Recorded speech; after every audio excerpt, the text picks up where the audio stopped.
I became an inventor by accident. I was out of the Air Force in 1956. No, that's not true. I went in 1956. Came out in 1959, was working at the University of Washington, and I came up with an idea from reading a magazine article for a new kind of a phonograph tone arm. Now that was before cassette tapes, CDs, DVDs, any of the cool stuff we've got now. And it was an arm that instead of hinging and pivoting as it went across the record, went straight, radial linear tracking tone arm. And it was the hardest invention I ever made. But it got me started, and I got really lucky after that. And without giving you too much of a tirade, I want to talk to you about an invention I brought with me today, my 44th invention. No, that's not true either. Golly, I'm just totally losing it. My 44th patent, about the 15th invention. I call this hypersonic sound. I'm going to play it for you in a couple of minutes, but I want to make an analogy before I do to this. I usually show this hypersonic sound and people will say, that's really cool, but what's it good for? And I say, what is the light bulb good for? Sound, light. I'm going to draw the analogy. When Edison invented the light bulb, pretty much looked like this. Hasn't changed that much. Light came out of it in every direction. Before the light bulb was invented, people had figured out how to put a reflector behind it, focus it a little bit, put lenses in front of it, focus it a little bit better. Ultimately, we figured out how to make things like lasers that were totally focused. Now think about where the world would be today if we had the light bulb, but you couldn't focus light. If when you turned one on, it just went wherever it wanted to. That's the way loudspeakers pretty much are. You turn on a loudspeaker, and after almost 80 years of having those gadgets, the sound just kind of goes where it wants. Even when you're standing in front of a megaphone, it's pretty much every direction. A little bit of differential, but not much. If the light bulb was the way the speaker is, and you couldn't focus or sharpen the edges or define it, we wouldn't have that, or movies in general, or computers, or TV sets, or CDs or DVDs, and just go down the list of what the importance is of being able to focus light. Now, after almost 80 years of having sound, I thought it was about time we figure out a way to put sound where you want to. I have a couple of units. That guy there was made for a demo I did yesterday, early in the day, for a big car maker in Detroit who wants to put them in a car, small version, over your head, so that you can actually get binaural sound in a car. What if I could aim sound the way I aim light? I got this waterfall I recorded in my backyard. Now, you're not going to hear a thing unless it hits you. Maybe if I hit the sidewall, it bounce around the room. The sound is being made right next to your ears. Is that cool?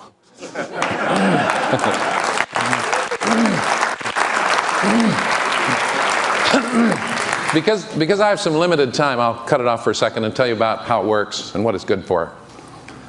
Of course, like light, it's great to be able to put sound to highlight a clothing rack or the cornflakes or the toothpaste or a talking plaque in a movie theater lobby. Sony's got an idea. Sony's our biggest customers right now.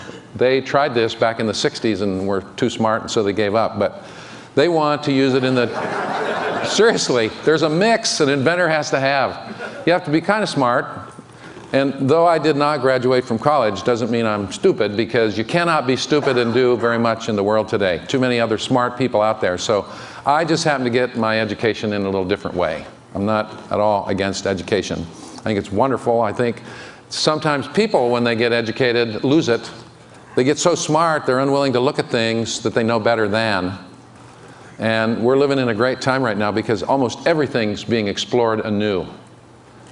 I have this little slogan that I use a lot, which is virtually nothing, and I mean this honestly, has been invented yet. We're just starting. We're just starting to really discover the laws of nature and science and physics. And this is, I hope, a little piece of it. Sony's got this vision, back to get myself on track, that when you stand in the checkout line in the supermarket, you're going to watch a new TV channel. They know that when you watch TV at home, because there are so many choices, you can change channels, miss their commercials. 151 million people every day stand in the line at the supermarket. Now, they've tried this a couple years ago and it failed because the checker gets tired of hearing the same message every 20 minutes and reaches out and turns off the sound. And you know, if the sound isn't there, the sale typically isn't made. For instance, like we're on an airplane, they show the movie, you get to watch it for free. When you want to hear the sound, you pay. And so ABC and Sony have devised this new thing where when you step in the line in the supermarket, initially it'll be Safeways. It is Safeways. They're trying this in 3 parts of the country right now. You'll be watching TV. And hopefully they'll be sensitive that they don't want to offend you with just one more outlet. But what's great about it, from the tests that have been done, is if you don't want to hear it, you take about 1 step to the side and you don't hear it. So we create silence as much as we create sound. ATMs that talk to you, nobody else hears it. Sit in bed 2 in the morning, watch TV, your spouse is, or someone, is next to you asleep, doesn't hear it, doesn't wake up. We're also working on noise canceling things like snoring, noise from automobiles. I have been really lucky with this technology. All of a sudden, as it is ready, the world is ready to accept it. They have literally beat a path to our door. We've been selling it since about last September, October, and it's been immensely gratifying. If you're interested in what it costs, I'm not selling them today, but this unit with the electronics and everything, if you buy one, is around $1,000. We expect by this time next year it'll be hundreds, a few $100 to buy it. It's not any more pricey than regular electronics. Now, when I played it for you, you didn't hear the thunderous bass. This unit that I played goes from about 200 hertz to above the range of hearing. It's actually emitting ultrasound, low-level ultrasound that's about 100,000 vibrations per second. And the sound that you're hearing, unlike a regular speaker on which all the sound is made on the face, is made out in front of it in the air. The air is not linear, as we've always been taught. You turn up the volume just a little bit, I'm talking about a little over 80 decibels, and all of a sudden the air begins to corrupt signals you propagate. Here's why. The speed of sound is not a constant. It's fairly slow. It changes with temperature and with barometric pressure. Now imagine, if you will, without getting too technical, I'm making a little sine wave here in the air.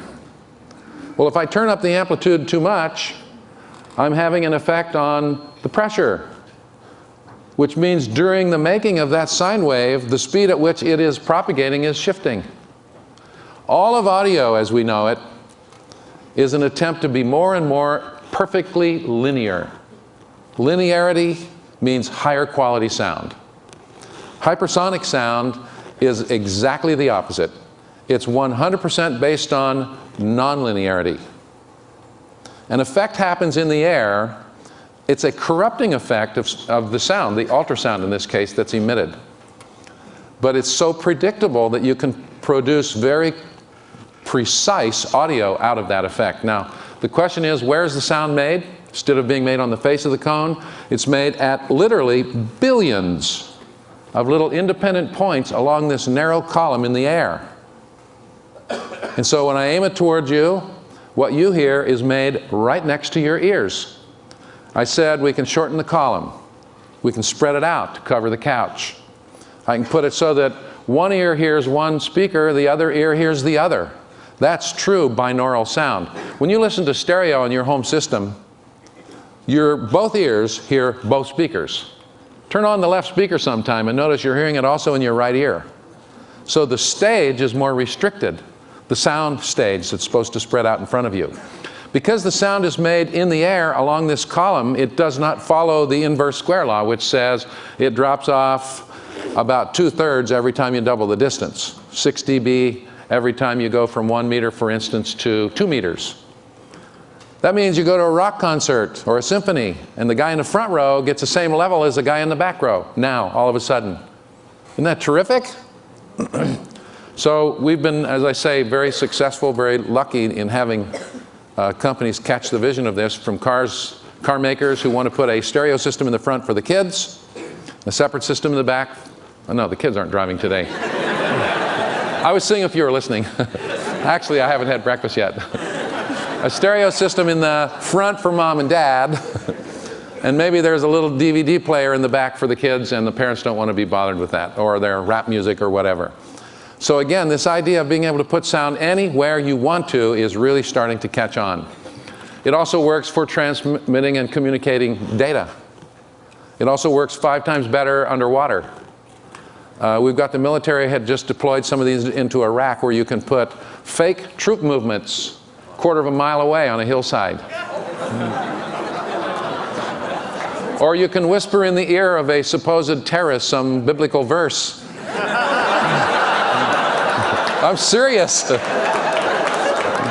And they have these infrared devices that can look at their countenance and see a fraction of a degree Kelvin in temperature shift from 100 yards away when they play this thing. And so another way of hopefully determining who's friendly and who isn't. We make a version of this which puts out 155 decibels. Pain is 120. So it allows you to go nearly a mile away and communicate with people, and there can be a public beach just off to the side and they don't even know it's turned on. We sell those to the military presently for about $70,000, and they're buying them as fast as we can make them. We put it on a turret with a camera so that when they shoot at you, you're over there and it's there. I have a bunch of other inventions. I invented a plasma antenna to shift gears. Looked up in the ceiling of my office one day. I was working on a ground-penetrating radar project, and my physicist CEO came in and said, we have a real problem. We're using very short wavelengths. We got a problem with the antenna ringing. When you run very short wavelengths like a tuning fork, the antenna resonates, and there's more energy coming out of the antenna than there is the backscatter from the ground that we're trying to analyze, taking too much processing. I says, why don't we make an antenna that only exists when you want it? Turn it on, turn it off. That's a fluorescent tube. Refined. I just sold that for $1.5 million cash. I took it back to the Pentagon after it got declassified when the patent issued, and told the people back there about it, and they laughed, and then I took them back a demo and they bought. Any of you ever wore a Jabra headphone, the little cell headphones? That's my invention. I sold that for $7 million. Big mistake. It just sold for $80 million 2 years ago. I actually drew that up on a little crummy Mac computer in my attic at my house. And one of the many designs, which they have now, is still the same design I drew way back when. So I've been really lucky as an inventor. I'm the happiest guy you're ever going to meet. And my dad died before he realized anybody in the family would maybe hopefully make something out of themselves. You've been a great audience. I know I've jumped all over the place. I usually figure out what my talk is when I get up in front of a group. Let me give you, in the last minute, one more quick demo of this guy. For those of you that haven't heard it. Never tell if it's on. If you haven't heard it, raise your hand. Getting it? Over there.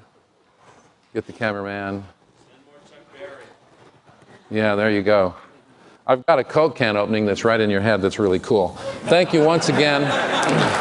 Appreciate it very much.